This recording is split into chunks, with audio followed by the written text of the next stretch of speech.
movimento nunca tomou e nunca invadiu a casa de quem quer que seja. Muito pelo contrário. Ah, é? O movimento deu oportunidade de milhares de pessoas ter suas casas. Como as famílias que estão lá no Conjunto Dandara, 216 famílias que não tinham, estavam às vezes escolhendo no final do mês entre pagar aluguel e comprar comida para o filho. Ou gente que está morando na rua, ou gente que mora num barraco Você na tem encosta dados de da área de risco. quantas pessoas sem moradia a gente tem em São Tem. Paulo, só na cidade de São Paulo? Na cidade de São Paulo, nós temos. Os dados variam muito, né? Tá. Você não tem um censo atualizado, mas nós temos em torno de 700 mil O que pessoas. Mas não é é. muita Mas vê só, gente? não é só em situação de rua. Em situação de rua, É. pessoa que está ali sem teto, hoje nós devemos ter, porque também não tem atualização, o último dado de 26 mil é de 3 anos atrás, e só na vacinação já vacinaram 30 e poucos mil Tá, entendi. sem tetos que estão nas ruas. Saiu um estudo recente de uma organização que apontou 45, mais ou menos, mil. Só que nem todo mundo que está numa situação precária, ou seja, que a gente chama de sem teto, são aqueles que estão morando na rua, embaixo da ponte, jogados numa calçada. Sim, tem gente que tá... Tem essa pessoa que, porra, ganha R$ 700 por mês e deixa 500 no aluguel. Exatamente. O que vai fazer com... Né? Tem o outro que mora de favor no cômodo de fundo, na casa de um parente, numa comunidade. São essas pessoas. Sim. Qual é o papel do MTST? O que o movimento faz? O movimento organiza essas pessoas, identifica imóveis, que não é a tua casa, não é a casa de quem está assistindo, não é um imóvel que você tem e tá lá para alugar Não é e tá vazio, apartamentinho. não é um apartamento de ninguém, não é a casa de praia de ninguém, não é nada disso. Tá. O que o movimento faz é identificar imóveis que estão sem cumprir sua função social. Isso é definido pela Constituição. Não é o estatuto do MTST, então é a lei federal que diz isso. Imóvel que está abandonado, que tem dívida de imposto. Por exemplo, o Tipo MTST... IPTU?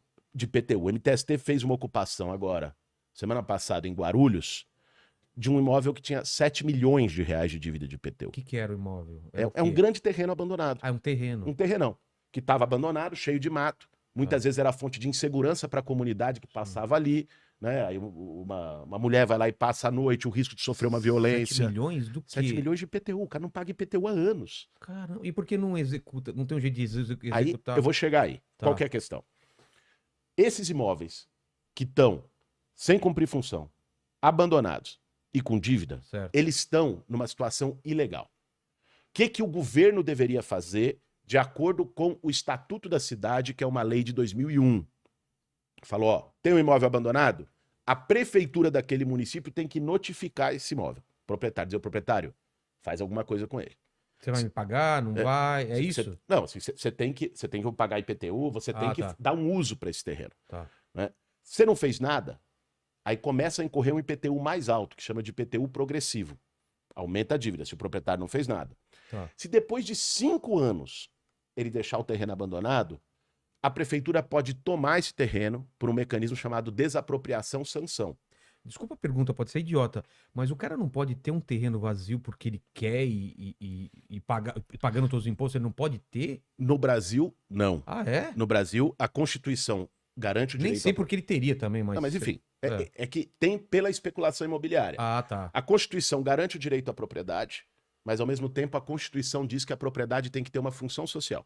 Ela tem que ter algum uso. Não pode ser a moradia, pode ser um comércio, pode ser um serviço, pode ser uma horta, pode ser qualquer coisa. Ser qualquer coisa, tá. Qualquer coisa, mas ela tem que ter um uso. Um terreno abandonado na Constituição, ele vai sofrer algum tipo de sanção, porque não pode. É um prédio, um edifício abandonado, porque ele causa transtornos para o entorno. Tem muito prédio abandonado em São Paulo, né? Tem Cara, aquele do NPS, eu acho, que é lá na 9 de julho. É, Sabe o do que INSS. É INSS. Ele tá até fechado a frente dele, né? Concretado. Pois Por que não acontece nada com ele? Vê só.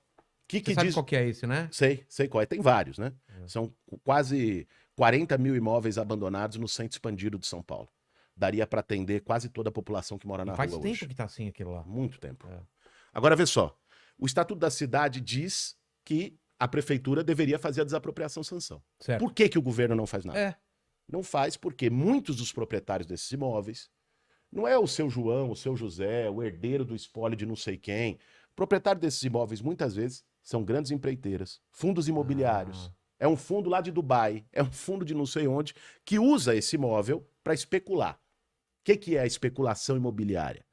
Você deixa um imóvel lá vazio, E você trabalha debaixo dos panos por lobby político para chegar a uma melhoria naquela área. Ah, Uma estação de metrô, para chegar a uma avenida nova. E aí o que acontece? O preço Pessoa desse vai. imóvel, que era 1 milhão, passa a valer 10 milhões. Entendi. Aí o cara deixa vazio, trabalhando o lobby político para valorizar, e depois vende quando isso se torna mais conveniente. Isso se chama especulação imobiliária. É por isso que tem tanto terreno e imóvel vazio nas cidades do Brasil inteiro. A especulação imobiliária, ela é taxada, ela tem esses mecanismos que a lei prevê. Só que esses mesmos caras financiam campanha eleitoral de prefeito, de vereador, de deputado, de governador, da turma toda. E financiam campanha eleitoral, em troca, o cara que se elege lá não vai mexer com deles. Claro. O que o movimento social faz? Pega esses terrenos, não a casa de ninguém, não o imóvel que está lá pagando imposto, que está tudo ok. Esses terrenos de abandono, que está tendo essa sacanagem, em conluio lá com o político que ganhou dinheiro dos caras, ocupa com essas famílias que estão precisando para pressionar o poder público a cumprir aquilo que ele devia fazer na lei, que é a desapropriação para fazer moradia social. Mas Essa é a atuação não da em MTST. terreno que é perigoso, encosta, essas Não, coisas. Não. jamais. Em área de risco. É e tal, área de risco. Pelo contrário, tem muita gente. Manancial, né? Acho Pois que, é, tem muita gente que mora em área de risco e numa situação precária que quer sair esperando. e ele É. vai para uma ocupação do Entendi. movimento para tentar morar de uma Então, a maneira ideia mais também é digna. vocês tirarem essas pessoas Claro. em locais de risco e jogar pra. Porque teve aquele prédio que Desabou e pegou fogo é. lá no Largo Paissandu. Isso. Lá era Uma MST. Não, ali era um. O que era lá? Ali, cara, não era um movimento social organizado. Era um tipo, grupo. Foi entrando lá. Era um grupo que atuou lá, ele inventou o nome de um movimento, botou uma bandeira lá. Inclusive, lá teve denúncias de que esse grupo não agiu de forma correta Eles com cobravam. os moradores, né? um negócio de cobrança, que é uma coisa que o movimento condena, inclusive Então, se essas colocou coisas acabam publicamente. respingando em vocês, eu acredito, não respinga? Bicho, De colocar tudo na mesma balança, né? respinga, porque tem interesse da parte da mídia e de outros setores para que respingue. Agora, a gente tem que pensar, assim, é óbvio, não vou lutar contra a realidade, que dentro do movimento social tem gente que está lá, se aproveita, é um oportunista que usa a luta e a necessidade das pessoas para conseguir ganhar o seu. Claro. Agora, vamos combinar, né? Isso tem em todo lugar. Todo lugar tem gente boa e gente ruim. É. Com certeza, no meio dos podcasts deve ter um monte de tranqueira. Opa! Se você for lá no Congresso Nacional, é difícil, você tem que ali botar a lupa para ver quem é bom. Então, no movimento social, óbvio que tem gente que desvirtua. Agora, o que não pode é pegar um caso e dizer todo mundo é assim, fazer uma generalização, né?